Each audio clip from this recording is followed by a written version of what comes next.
ጉልበት ያለው ፍቅር እንደነበር አልተረዱትም እነሱ። ምን ያህል ዝግጁ ነህ? በድያታለሁ ባለቤቴ። ለራሴ ለራሱ ለማጥፋት እንደሱ ጊዜ ሙከራ አድርጌ ነበር። ትልቅ ነገር ነው የምትናገረው። ነገ እናልፋለን፣ እንሞታለን። እድሉ ነበራቸው ማስታረቅ። እያደረግሽ ያለሽው ነገር ሁሉ እጅግ በጣም ከባድ ነገር ነው። ማጣት የማይገባኝ ሰው አጣሁ። እህቴ ልበካሱ እፈልጋለሁ።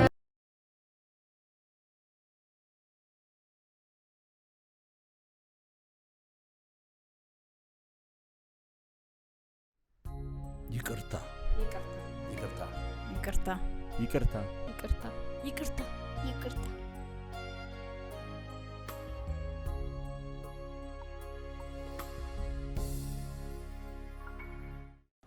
ሰላም ተመልካቾቻችን፣ ቂምን ሽረን እርቅ የምናወርድበት የእርቅን ፕሮግራማችን ተጀምሯል። ዛሬም ተረኛ ባለ ታሪክ ይዘን ስቱዲዮ ተገኝተናል። ራሱን አስተዋውቆን እንጀምራለን። እንኳን ደህና መጣ። ሰላም ቆያችሁ። ከስምን ጀምር። ዳንኤል መላኩ እባላለሁ። እሺ ዳንኤል መላኩ፣ እንግዲህ እርቅን ፕሮግራም ላይ ይቅርታ ለመጠየቅ እርቅ ለማውረድ ነው የመጣኸውና ማንን ነው ይቅርታ የምትጠይቀው ዛሬ? እኔ ይቅርታ ለመጠየቅ የፈለኩት ታናሽ እህቴን እንግዲህ ለመላኩን እና ወላጅ እናቴን ነው ወይዘሮ ጠረፋ ሰብስቤ ነው ይቅርታ ለመጠየቅ የፈለኩት። ምክንያትን እንወቅ። ምክንያቴ ከልጅነት ጀምሮ ስር የሰደደ ነገር ነው። ከ19 ዓመት ጀምሮ ከእህቴ ጋር ተነጋግረንም ቁጭ ብለን አውርተንም አናውቅም እና ያ ነገር ለኔ ብሎ ያደር ከልክሎኝ ዛሬ ላይ ሰዎች ነገ እናልፋለን፣ እንሞታለን። ከሞት በኋላ ከማልቀስ ከመጸጸት በፊት መጀመሪያ በህይወት እያሉ ይቅርታ ተባብሎ መተዛዘንና ፍቅርን እንዲዳብር ማድረግ የእያንዳንዳችን ግዴታም ድርሻም ነውና እንደ ታላቅነት ይሄ ደግሞ ዝቅ ብዬ ታናሽ እህቴን ይቅርታ ለመጠየቅ ዛሬ መጥቻለሁ። ልክ ነው ያልከው ነገር እውነት ነው። የኛም ፕሮግራም ክፍል የሚደግፈው ሀሳብ ነው ይሄ። እስቲ ከአንተ ታሪክን እንደርደርና እናወራለን በደንብ ዝርዝሩን። ምን ስራ ላይ ነው ያለኸው? የት ነው የምትኖረው ከሚለው እንጀምርና። ተወልጄ ያደግኩት እዚሁ አዲስ አበባ ነው፣ ልደታ ክፍለ ከተማ። ከ10ዎቹ እድሜ በኋላ ውትድርና ገባሁኝ። ከውትድርና ባለቤት ሚስት አግብቼ ልጅ ወልጃለሁ። 16 ዓመት ልጅ አለችኝ። ለግጥም መድብልም አሉኝ፣ የፊልም ስክሪፕትም አለኝ አሉኝ፣ የዘፈን ስራዎችም አሉኝ፣ የግጥም መድብሎችም አሉኝ። ፕላስ ደግሞ በጣም ውስጤን ትልቅ እርካታ የሚሰጠኝ ፍቅር እስከ መቃብርን ታውቂዋለሽ? የሐዲስ የክቡር ሐዲስ ዓለማየሁ መጽሐፍ ነው። ሐዲስ ዓለማየሁ ደረሱት፣ ወጋየሁ ንጋቱ ተረከው። ሶስተኛ ሰው ደግሞ ቴዲ አፍሮ ዘፈነው። አራተኛው ሰው ደግሞ ሙሉ መጽሐፉን ወደ ግጥም ቀይሬዋለሁ። እስቲ ወደኋላ መለስ እንበልና ትዝታህን እስቲ አጫውተን። ከእናትና ከእህት ጋር የነበረውን ግንኙነት። ሌላ ቅጣጫ ነበረች አስታውሳለሁ። እና እሷ ደግሞ ታናሽ ሚካኤል ወንድም አለ፣ ሚካኤል የሚባል ወንድም አለ። እና ትምህርት ቤት ማደርሳቸውን የነበርኩኝ የሆነ ልጅ ነበረ። እሱ የምትማርበት ሰዓት ያስቸግራት ነበር። ሰማሁኝ በቢላ ለወጋት ምናምን ነገር ሲባል እና ሄጄ አስጠንኳት ጊዜ አስታውሰዋለሁ። ወንድም መከታ የሚባለውን ነገር ይገርምሻል። ትልቅ ነገር በጣም ውስጥ የሚከለክለኝ ነገር እህቴ አገብታ ሁሉ ሰርጓ ላይ ያልተገኘሁም። እስቲ ምንድን ነበር የተፈጠረው? ያው ረጅም ነገር ይሆናል ብዬ አስባለሁ። ባለቤቴ በጣም ነው የምወዳት። እሷን ስላጣሁኝ መኖር ብቻ አይደለም ራሴ ለራሱ ለማጥፋት እንደ 3 ጊዜ ሙከራ አድርጌ ነበረ። ቁም ነገር ነው የማወራቸው። እና ይህን ነገር ሁሉ ባለበት ሰዓት ውስጥ እንዴት ዋይ ለምን አታስታርቁኝ? ቤተሰቦቼ እድሉ ነበራቸው ማስታረቅ። እህቴና እናቴ በጣም ድም ሰፊው መንገድ የነበረው እህቴ ጋር ነው። ባለቤቴ ከኔ እንደውም ወደ እህቴ ሁሉ አደልታ ነበረ። ለዛን ጊዜ ማስታረቅ ስችል እህቴም ዝም አለቻት። እናቴ ጋር ነበር የምትቀመጡ ሲሉ ሴቴ እባካችሁ አላችሁ ይላል ብዬ ስጠይቅ መኝታ ቤት የቆለፉባት የለች ነበር የሚሉኝ። የእናቴን ልብስ አባቱ ልጅ መቼ እግሯ ላይ ወድቅ ያለው እናቴ ኧረ የት ገባች እንጂ አላውቅም። እርቃኔ ሁሉ እጄ ነበር። አንድ ሰው ባለቤቴ ከጠበቀ መጨረሻ ሶስን ባለቤቴ እንዴልሽ ካረጋገጥኩኝ በኋላ ልብሴን ሁሉ አውልቄያለሁ። ቁም ነገር ነው ማውራሽ ነገር እና ይሄን ያን ጉልበት ያለው ፍቅር እንደነበር አልተረዱትም እነሱ። ችላችን አሁን ጠፋች። በዛ ቀራች። ዛሬ አሁን ወደ 8 ዓመት አካባቢ ያደርጋል እንግዲህ ማጣት የማይገባኝ ሰው አጣሁ። ከዛ በኋላ ተስፋ መቁረጥ የሚሉት ነገር መጣ። ቤቴን ዕቃ እያወጣሁ አንድ ባንድ እየወሰድኩ ሸጥኩት እና ቤተሰቦቼ ትንሽ ቅር የሚለኝ የዛን ጊዜ ማስታረቅ ይችላል። እንደ ማንኛውም ልጅ ከልጅነቴ ጀምሮ ሳጠፋ ስላደግኩኝ እናቴም ስለምታውቅ እህቴም ስለምታውቅ ስቲል ነው አሁንም ድረስ ያ ማሙሽ አድርጎ ነው የሚቆጥሩኝ። አሁን 43ኛ ዓመቴን ይዣለሁ። ግፋቢት ከ7 ዓመት በኋላ 50 ዓመቴ ሊመጣ ነው። ሲያቆላምጡኝ አቶ ማሙሽ የሚጠሩኝ ነው እንደ ታላቅነቴ ቦታ ሰጥተውኝ የተጸጸተ ሰው የተማረ ሰው ቤተሰብ ፍቅር በጣም ጫና ፈጥሮብኛል። እህትና ወንድም ቁጭ ብሎ ሲያወሩ አውደ ዓመት ሲሆን የሆነ ነገር ሲሆን ደስታ ብቻ እኮ አይደለም ሀዘን ላይም እኮ ይናፍቃል። ከእህቴ ጋር ከውትድርና ስመጣ አስታውሳለሁ። ፍቃድ ወስጄ ስመጣ 97 ላይ ተነግሯታል። የቤት ውስጥ ተኝቻለሁ። እንዴት እንደምትወደኝ እንግዲህ ጉልበቱ ነው ነገርሽ የዛን ጊዜ። ከዛ በኋላ የተፈጠረውን ነገር ነው የማላውቀው። እህቴ ተነግሯት ስትመጣ ጭንቅላቷን እንደዚህ ይዛ ምን ላይ ተመታው ያለች ነው የመጣችው። እንኳን ጥይት ሊመታኝ አይደለም ሲተኮስ ራሱ አይቻልም። ወታደር ቤት ያን ያህል የምትወደኝ የነበረች ታናሽ እህቴ ምን አይነት ነገር ተፈጥሮ ከዛ በኋላ ስቲል አሁን ታይም እዚህ የሆነችበትን ምክንያት እኔ ጠለቅ ብዬ ባላውቀውም ግን ስህተት አለ። ታናሽ ነች እንደ ታላቅ መሆን አልቻልኩም። አንደኛ የስንት ዓመት ታላቋ ነው? ማክሲመም በ5 ዓመት 6 ዓመት መዛት ብለሽ ነው። እና እሷ ደግሞ የልጅ አዋቂ ነች። በጣም በስል ነች። ገንዘብ አያያዝ ላይ ቤት ማስተዳደር ላይ ምናምን የሆነ ብቻ የሆነ ለየት ያለ እግዚአብሔር ሲጣት ጸጋ አለ ለእሷ። ይሄ ደግሞ ለየት ያለ በኩል ነኝ። ሳንቲም አገኘሁኝ ቤት ይዞ መግባት በታሪክ ጋር የለም። የሆነ በር አገኘሁኝ ዛሬ ቤት ሳልገባ ባልጄ ልግባና ወይ ጥብርብሬ ወጥቶ የሆነ ነገር ሆይ ቤት ገባና ጠዋት ደግሞ ከቤት ስወጣ የሆነ ነገር ይዤ ነው የምወጣው። ከምሬ ነው የምልሽ። ይሉንታ የሚባል ነገር አላውቅም። ዝም ብዬ ይዤባት ነው የምሄደው። እና ያ ነገር አስቲል ነው አሁንም አብሮኝ ያለ ይመስላታል መሰለኝ። ለመጀመሪያ ጊዜ ሀሺሽ አስጨሰኝ ይላል ኤርሚያስ ይባላል። የሆነ ወንዝ ዳር ቁጭ ብለን ያን ሀሺሽ አስጨሰኝና ከዛ በኋላ ከልጁ ጋር በጣም ዲስፕሊን እንደሆንኩኝ እስከ ቀረበ ጊዜ እሱን እንጠቀም ነበረ። እሱን እንጠቀምበት ሰዓት የማደርገው ነገር አላውቅም። ደግሞ 5,000 6,000 ብርም ተቀበልኩኝ። ቀጥታ የሚሄደው እዛ ነው። እዛ ገዛና ከዛ በኋላ ቁማር ቤት ተገባለሁ። ቁማር እጫወታለሁ። ከተበላው ካገኘሁ ጓደኞችን ይዤ ስንጠጣ እናድራለን። 7 ሰዓት ሲሆን ሚስቴ የጠበቀችኝ እኮ ነው። እኔ እርግፍ አድርጌ ሳንቲሜን ጨርሼ እገባለሁ። በጣም እንደ ውስጥ እግርሳት የሚያቃጥለኝ በድያታለሁ ባለቤቴ። ሲሪየስ በጣም ነው በደልኳትና ላዝናለኝ በጣም ይሄ ስህተት ነው። ሱስ ውስጥ ነበርክ ማለት ነው? በጣም ትልቅ ሱስ ነበርኩ። በጣም ትልቅ ሱስ ውስጥ ነበርኩ። አሁን ያለበት ሁኔታስ ምን ይመስላል? አልፎ አልፎ ሲጋራ እጠቀማለሁ። በተረፈ ግን ሀሺሽ፣ ጫት፣ መጠጥ በጣም ረዥም ጊዜ አድርጌያለሁ። አሁን ሁለተኛ መንገድ ውስጥ የገባው ነገር መስሎ ይሰማኛል። ሳስበው መልካም ነው። አሁን ያለበት ኮንዲሽን መልካም ነው። ልክ ነው ያልካቸው ነገሮች ሁሉ ባይፈጠሩ መልካም ነበረ። ነገር ግን ተፈጥረዋል። ወደኋላ ማስተካከል የምንችለው ነገር አይደለም። ግን ከነሱ ደግሞ ተምረህ አሁን የደረስክበት ደግሞ ቦታ አለ። እኔ ባለሁበት ህይወት ውስጥ እኔ የተሻለ ነገር ሆኜ እህቴ ባለሁበት ህይወት ውስጥ ብትኖር እኔ ሴት አልጀት ያለ ከልብ ነገር አልችልም፣ አያስችለኝም። እና አንዳንድ ጊዜ ቁጭ ብዬ ራሴን ሳዳምጠው እንባዬ ሁሉ ይመጣል። ሀገር ላወራኝ ውስጥ ባዶ ነው፣ አይረዱኝም እነሱ። እና ስለ ትዳርና ላሽ ጉዳይ ያን ነገር የናፈቀኝ ነው። አሁንም እባካችሁ ታርቁኝ የሚለው ለልጄ ለእናቴም እንድትመርቀኝ ከእህቶች ጋር በፍቅር እንድንኖር ልጄ ማጠገቤ እየሳምኳት እያልኳት ትሻለ። ስለ ልጅህ እንደውም አላወራንም። ስንት ዓመቷ ነው? ማን ትባላለች? በምን አይነት ሁኔታ ነው የምትገኘው? አቢጊያ ትባላለች። አቢጊያ ቆንጆ ነች። ከኔ ጋር ስትሆን ቶሎ ነው የምታጠው፣ ትቀብጣለች። ግን ፋሚሊ ጋር ስትቀላቀል ሲሪየስ ነች። በቃ ሲሪየስ ነች። የሆነ ጎንብሳ ነገር ነው። ከኔ ጋር መንገድ እንኳን ስትሄድ እኔ ቀደም ያኬድኩኝ እየዘለለች ነው የምትከተለኝ። እና ያ ነገር ራሱ ይናፍቀኛል። ጠብቀኝ እያለች ሮጽባታለሁኝ። ፈልገውን ነገር ሁሉ ነገር ማድረግላት እና ይህ ሲቪል ልትወስድ ስትል ስራ ልቀቋል ስንለቅ ሳንቲም እጅ ላይ ጠፋ። መቀመላ ሲጠፋ ልጄ ልጃት ደብረዘይት እናቴ እንዳቢ ጽፌ ፕሊስ እባክሽ እናቴ አንቺ ፍራንክ አታጭኝ፣ ብታጭ እንኳን አንገትሽ ላይ ያለው ወርቅ ውሻ የሚያስው ወርቅ ነው፣ ሸጠሽ ላኪልኝ ቤት ኪራይ ልክፈል ነገር አልኳት። ይሄ ሰውዬ ምን አመጣብኝ እና ወስደው ልጄ ልጋርጎ ለእህቴ ደስታ አይታጣቅም። ሙስኩልን ላይ ለምታውቀው እንግዲህ በኋላ ግን መልካም ህይወት ውስጥ ገብቼ ልጄን አሁን እንደምትኖረው እህቴ ተንከባክባ እንደምታኖራት ነገር ልጄን እንደዛ ለማድረግ ዝግጁ ነኝ።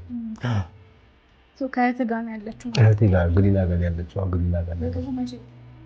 የዛሬ ዓመት 2014 አንደኛው ወር 3ኛው ቀን ተገናኝተናል። አሁን አንተ ምን ያህል ይቅርታ ማለት እንደምትፈልግና ቂም ተሽሮ መሀላችሁ ያለው ነገር ደግሞ ወደ ፍቅር እንዲመለስ እንደምትፈልግ እያጫወትከን ነው።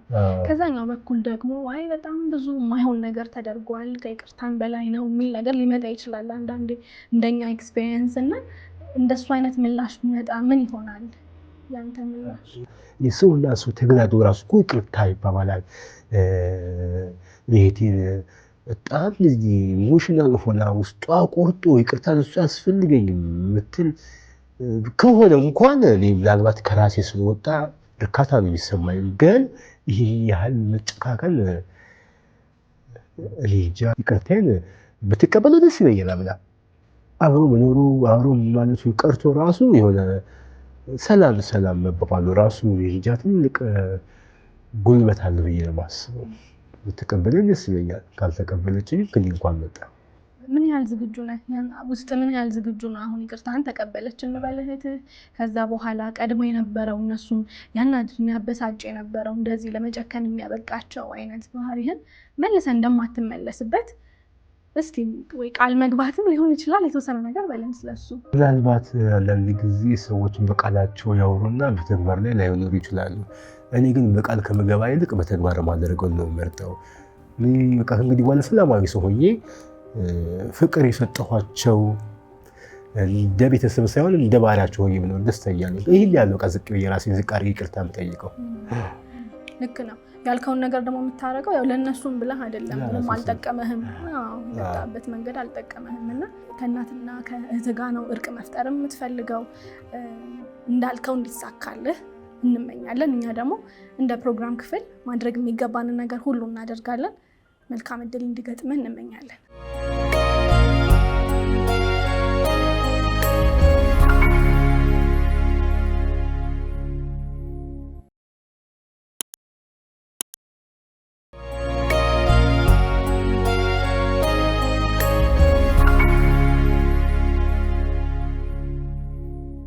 እሺ ተመልካቾቻችን በድጋሚ ተገናኝተናል። ቀደም ብለን በተከታተልነው ኢንተርቪው እንግዲህ ከዳንኤል ጋር አጭር የሆነ ቆይታ አድርጌያለሁኝ። ዳንኤል እህቱ ገሊላን ይቅርታ መጠየቅ ይፈልጋል። ባለው ሁኔታ ግን ገሊላ በተለያዩ ምክንያቶች እዚህ ስቱዲዮ ልትገኝልን አልቻለችም። ዝግጅት ክፍላችን እንግዲህ ጋሼ ገሊላን ለማግኘት ተደጋጋሚ ጥረት አድርጓል። በግል ምክንያት ሊሆን ይችላል፣ ግን እዚህ መገኘት አልቻለችም። ምናልባት ዛሬ ደግሞ የተለየ ነገር ካለ በድጋሚ ገሊላ ጋር ደውለን እናውራታለን። ሄሎ፣ ሰላም ገሊላ። አቤት። እንደምን አለሽ? እግዚአብሔር ይመስገን። ቤት ይባላለው። እርቂውን ከሚባል ቴሌቪዥን ፕሮግራም ነው የምደውልልሽ። ከዚህ በፊትም ደውለን ነበር አንዴ፣ ታስታውሺ ከሆነ አይደለ? ዛሬ ደግሞ በድጋሚ ምናልባት አንቺ ጋር የተቀየረ የተለወጠ ነገር ካለ ለማወቅ ነበር የደወልነው። ምን የሚለወጥ አውርቼዋለሁ እኮ። ምንድን ነው የሚለወጠው ነገር? ያልነገረንም ነገር ደግሞ እንዳለ እንደዚሁ ባልደረባ ይነግሮኛል አንቺን ካወራ በኋላ። አዎ ይኸውልሽ፣ አሁን 5 ደቂቃ ምሰድ አይደለም። በቃ እኔ ያልኩት ነገር ራሱን ቀይሮ መገኘቱ በራሱ ለእኛ ከይቅርታ በላይ ነው። ጀመር ከኔ ጋር ብቻ አይደለም ችግሩ እሱ ማለት ነው። የኔ ስም ለምን እንደተጋነነ አላውቅም። ሌላው ሲቀጥል ደግሞ በቃ ራሱን ማን ይደርብ። አሁን በዚህ ዘመን ሁላችንም ራሳችንን ለማሸነፍ በቃ እንዲህ እየተባረርኩ ነው። ልጅ ብዙ ነገር ቤተሰብ ብዙ የቤተሰብ ኃላፊነት አለብኝ። ገብቶሻል አይደል? እናንተ በተለያየ ጊዜ እየደወላችሁ እርቅ ምናምን ብትሉኝ ላልሰማ እችላለሁ። እኔ ኑሮ በጣም አንገቴ ጋር ደርሶብኛል። ደካማ እናት አለችኝ የሚጦራት የሌለ። የእሱ ልጅ በአመት 10 ሺህ ምናምን ብር ያስፈልገኛል። የትምህርት ቤት ወጪ አለብኝ። ሌላም ማስተምራት ልጅ አለች። ቤት ተከራይቼ ነው የምኖረው። ገብቶሻል አይደል? ስራ እየሰራሁ ነው ከማለት ጋር ምንድን ነው የፈለገው ከኔ አልገባኝም። እኔ ይቅርታ አደረኩለት። በቃ ይቅር ብዬዋለሁ። ግን ይቅርታ ባረግለትም ተቀይሮ ማየት እፈልጋለሁ። አሁን ይቅርታ ባረግለት እኔ ቤት ይመጣ ነው ወይስ እናቴ ቤት ልሄድ ነው? ምን አልገባኝም። የተፈለገው ነገር ነው የምልሽ። ይቅርታ ምንድን ነው ይቅርታ የተፈለገበት? ይሄን ያህል በጣም ጭንቆ ነው ማለት ነው። ለምን ብጠላው እኔ ልጁን አሳድግ ነበር እንዴ?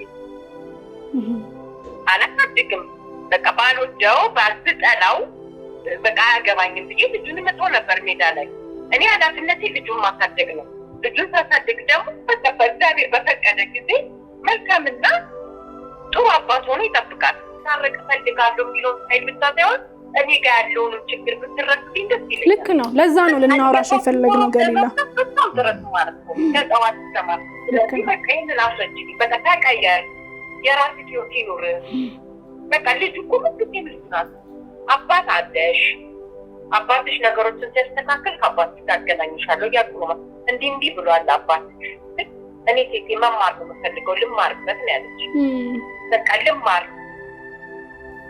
እሺ ገሊላ በጣም እናመሰግናለን። እኛም ይሄንን ሀሳብሽን ማወቅ መረዳት ስለምንፈልግ ነበር የደወልንልሽ። አንተም በራስህ ድንጋይ መሸከምም ስራ ነው። ራስን ቀይር። በቃ እዚህ ጋር ደግሞ ልጅ እየተማረችልን ነው። ተለውጦ ስታይ እኮ አንቺም ስጋሽን ትፈልጊያለሽ። ልክ ነው። ይህን አሻትም ሌሌ ለምን አመጣለሁ? አይ ተቀይር ያለው ልጅ ስጠኝ የሚሆን ትተዋለሁ፣ ችግር የለም። እናንተ ፊት መጥቶ አስረክበዋል። ምርጫው የሱ ተቀይሮ ካሳየ ሁላችንም እንቀበለዋለን። የሱ መቀየር ግን የሱ እንደዚህ አይደለም። እኔ መቶ ሰው ደውሎ ይነቃል። ሆኖ ፓስተር ይደውልልኛል፣ ኦርቶዶክስ ሆኖ ቄስ ይደውልልኛል። ድክም ብሎኛል። በጣም በእውነት ልክ ነው። በጣም እናመሰግናለን። ስሜት የሚነካ ነገር ነው። ትልቅ ነገር ነው የምትናገሪው። ዛሬ ታላቅ ኃላፊነትን ተቀብሎ ማድረግ ያለበትን ነገር ሁሉ አንቺ ታሪክሽን ስንሰማ እጅግ በጣም ብርቱ ሰው ነሽ፣ በጣም ጠንካራ ሰው ነሽ። የአንቺንም መልእክት ነግረን የእኛንም ነገር ጨምረን መሆን ያለበትን ነገሮች እንዲያስተካክልና ወደ ተባለው ሽማግሌ ሳያስፈልግ ምንም ነገር ሳያስፈልግ ምናልባት እንግዲህ በእኔ ግምት እሱ ሳይሆን እሱ የተሻለና ጥሩ ኑሮ ራሱን ሲችል አንቺ ቅርታ ጠይቀዋለሽ ብዬ አስባለሁ። የኔንም ህይወት የወንድሞቼን በቃ በተለይ ደግሞ እናቴ መኖር ስላለባት በህይወት ማለት እሱ እናት ላይፈልግ ይችላል። እኔ ደግሞ እናት ፈልጋለሁ። ሁሉ ቀንም እሱ የሚሰራው ነገር በጠቅላላ ልክ አይደለም። ከልጅነቱ እስካሁን እድሜ ባለው ድረስ ማለት ነው። የዛሬ 3 ምናምን ዓመት በጣም ስልካችን እየጮኸ ምንድን ነው ምን ሆናችሁ ነው? እኛ እናቴ ቤት ለቃለች ከነበረችበት። አረት እየጠረፏ ሞተዋል ተብሎ ማን አላችሁ? ልጃቸው ማሙሽ ጥቁር በጥቁር ለብሶ መጥቶ እንዲህ አለ። በቃ ብቻ ሌላውን ብነግርህ ጥሩ ስለማይሆን እኔ የምፈልገው አሁን አንተም ብለኸዋል። ልጁና እየተማረች ነው። ግን ልጇን አባትየው ልጅቷን እንዲያገኛት የምፈልገው በትክክል ጤነኛማ አባት መሆን ሲችል፣ ሰው መሆን ሲችል።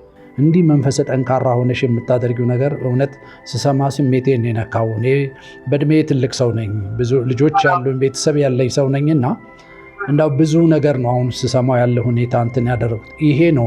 አንቺ ምንም ነገር ይሁን ዛሬ ይቅርታ ማድረጉን ብቻ ሳይሆን እያደረግሽ ያለሽው ነገር ሁሉ እጅግ በጣም ከባድ ነገር ነው። ልጁን እያሳደግሽ ነው። ትልቅ እድሜ ያላት ልጅ የ16 ዓመት ልጅ ታናሽ ወስዳ ስታሳድግ በጣም የሚገርም ታሪክ ነው፣ የሚገርም ነገር ነው። ስለዚህ ፈጣሪ እድሜውን በረከቱን ጸጋውን ያድልሽ ነው የምለው በእኔ በኩል። ገሊላ ከልብ አመሰግናለሁ። እግዚአብሔር ይስጥልን። ዘመንሽ ሁሉ የተባረከ ይሁን። እጅግ አድርጌ አመሰግናለሁ። በጣም ነው ደስ ያለኝ አንቺን በዚህ አይነት ሁኔታ ማግኘታችን ነው። አሜን። መልካም ቀን ይሆንልሽ።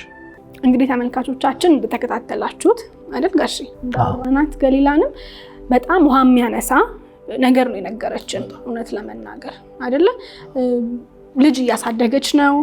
ገማ ነው የዳንኤልን ልጅ ብቻ አይደለም ደግሞ ሌላ የእህትም ልጅ አብራት እንዳለችና እያሳደገች እንዳለች የነገረችን። በትልቅ ጫና ውስጥ ነው ያለችው፣ ቀላል አይደለም። ትዳርም ደግሞ በቅርቡ እንደያዘች ነግራናለች። እስቲ ለማንኛውም ደግሞ እንጥራውና ከሱ ጋር ያለውን ነገር ቆይታ የምናደርግ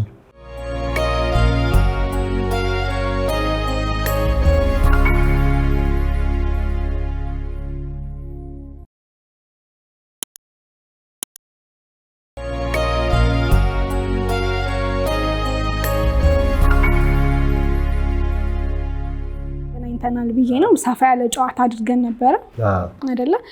ገሊላን ለማግኘት ጥረት አድርገናል በተደጋጋሚ። ያው በአካል እዚህ መታ እንድናወራ እንድታወሩ ማለት ነው። ነገር ግን በተለያዩ ምክንያቶች እዚህ መገኘት አልቻለችም። ይቅርታ አልነፈገችም ወይም ደግሞ ይቅርታውን አልቀበልም በፍጹም የሚል ነገር አልተናገረችም እሷ። ነገር ግን ቅር የተሰኘችባቸው ነገሮች በብዛት እንዳሉም ደግሞ አልደበቀችንም። ስለዚህ ዋና ያለችው ነገር ምንድነው? ከዛ በኋላ ጋሼም ይነግሩሃል ተለውጦ ማየት ፈልጋለሁ ነው። በጣም ደስ የማይሉ ከሱ የማይጠበቁ ታላቅ ነህ ያው አንተ የማይጠበቁ ነገሮችን አድርጓልና ልቤ በሱ በጣም ተጎድቷል። እንደ ፋሚሊም ያው እናትህም ስላሉ ማለት ነው።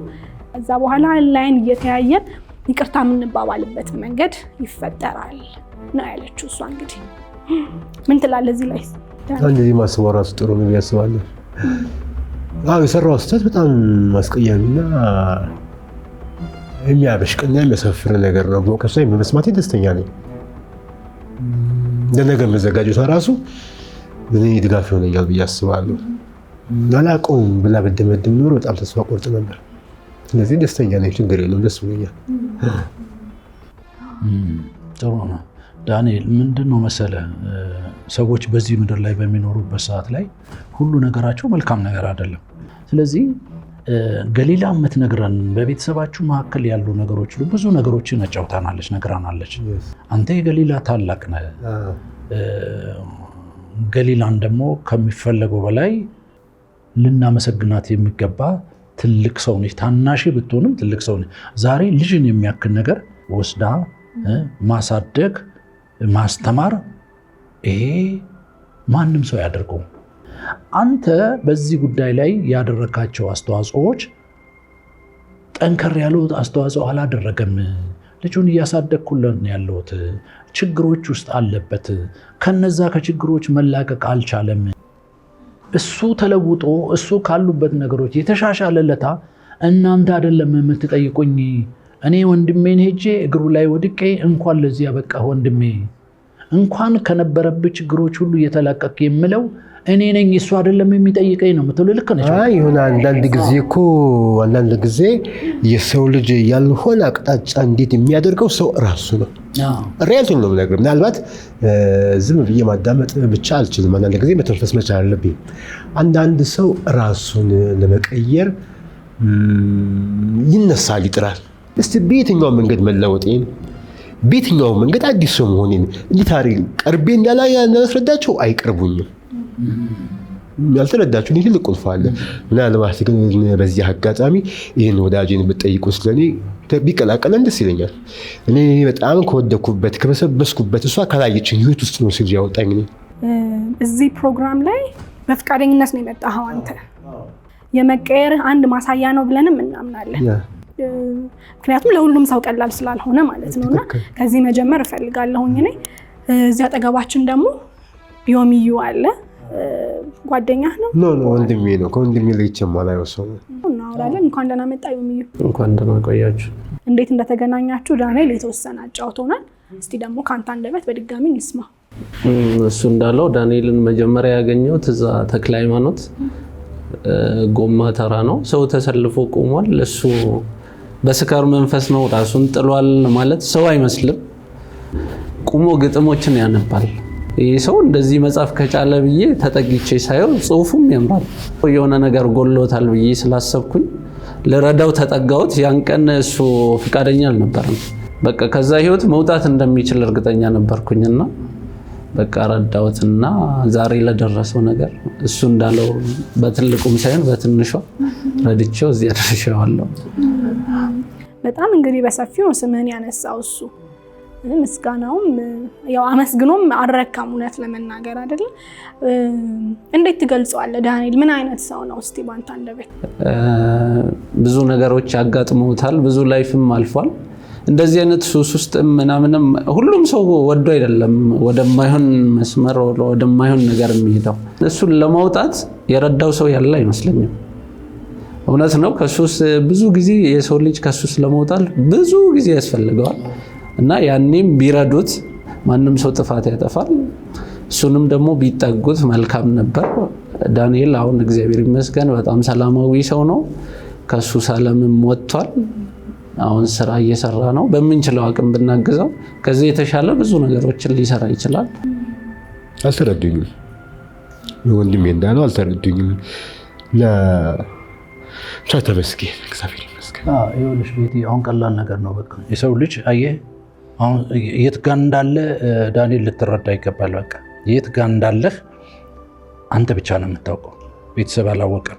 ስለዚህ አሁን በዚህ ባለህበት ሁኔታ ላይ የራስህን ከምንም ነገር ነፃ አድርገህ እንትን ያልክ ሰው ነኝ ብለህ እየነገርከን ነውና በእምነት ስለዚህ አይደለም ምናምን ብለን መናገር አንችልም። እኛ አንተ የምትለውን ነገር ነው የምንሰማው። አንተ ሰው አይደለም የሚመሰክርልህ፣ አንተ ለምስክርነት መብቃት ነው ያለብህ። ለውጥ ደግሞ ሂደት ነው። አሁን አንተ ራስህን ችለህ ያንተን ልጅ መውሰድ ብትችል ወይም ደግሞ ማሳደግ ብትችል ማለት ለእሷ ምን ያህል ኃላፊነት እንደሚቀልላት አስበው። አንድ ቀን ይወላል እግዚአብሔር ኃላፊነት አለብኝ ብላ ስለምታስብ ነው እንጂ አንተን ከልጅ ለመነጣጠል ፈልግ አይደለም። በዚሁ ቀጥል፣ በዚሁ በመለወጥ ምክንያቱም ለራስም የሚጠቅመው እሱ ስለሆነ በሆነ መልኩ ደግሞ መታወቁም ስለማይቀር ልጅህም አባቴ ብላ ስትመጣ ምንድነው የሚኮራበት አባት መሆን አለበት፣ ሆነ መጠበቅ አለበት። አለበለዚያ ስለምታፍር መሸሽ ይሆናል አማራጯ አይደለ? ልጅ ናት፣ በቃ መሸሽ ሊሆን ይችላል አማራጯና የሚኮራበት አባት ለመሆን ራስን የመስራቱን መንገድ ቀጥል ነው ምን የጣርኩኝ ነው እግዚአብሔር ጋር የጣርኩኝ ነው። ነገ ጠዋትና አዲስ ስልክ እንዲኖረኝ የፈልገው አላማ ይሄ ነው። አሁንም ወጣም ወረደም ትልቁ እንትን ለኔ እግዚአብሔር ይርዳኝ እንጂ ትልቁ እህቴ ለመካስሉ ፈልጋለሁ። በእውነት ነው የምነግራችሁ። በጣም ለኔ ባለውለታ አይነሽ ልጄን የግል ትምህርት ቤት እንደምታስተምራት ያለኝ መረጃ መስለብሳቸው ልብሶች ምናምን በአሁኑ በኑሮ ውድነት በጣም ዋጋ ከፍላልኛለች። ተክል የዛሬ ዓመቱ ብድሯን ይክፈላል። በጨዋታ መሃል እንደተጋጨነው ሻላላል ፑቲካ እንደተባባለው ሆኖም ቀልበሰነው ውሎ ሳይበረታ በይለይ እንታረቅ ቀኑ ሳይሆን ማታ እንጂ ማርያም ጣቴን አንቺም ስጭኝ ለኔ እናቆላልፋቸው ልጅ እንዳለን ያኔ ስሜው በከንፈሬ ስመሽ በከንፈርሽ እንታረቅ በቃ ቀርቶብኝ ማምረርሽ ከእንግዲህ ዳግመኛ ሻላላል ፑቲካ እንባባል ባክሽ ይላል። የስጋ ዝምድና የላችሁም፣ አትተዋወቁም፣ አንድ መንገደኛ ነህ አንተ አይደለ? ነገር ግን ያደረገው ነገር በእውነት በጣም ትልቅ ነገር ነው እና ለዚህ ክሬዲት መስጠት ስለምንፈልግ ይሄ ደግነት እንዳልጠፋ መልካምነት አሁንም ድረስ እንዳለ ይሄ ዘርን ስጋን የማይቆጥር ሰው በጣም ብዙ እንዳለ ተስፋ ሰጪ የሆነ ነገር ነው ያሳየህንና ዮሚዩ በጣም ልናመሰግንህ እንወዳለን። እሺ አመሰግናለሁ። በእርግጠኛነት ደግሞ በአጭር ጊዜ ውስጥ ያለው ሁኔታ አንተ ያለምንም ሽማግሌ ያለምንም ነገር ከቤተሰቦች ጋር ተቀይጠ የተሻለ ነገር ይመጣል ብዬ አስባለሁ። ያንን ታሪክ ደግሞ እያየን በምንጨዋትበት ሰዓት ላይ ብዙ ሰዎች ሊማሩበት ይችላሉ ብዬ ገምታለሁ። ለነበረን ነገር ግን ሁለታቸውን እንደ ዝግጅት ክፍልን በጣም ነው የምናመሰግነው።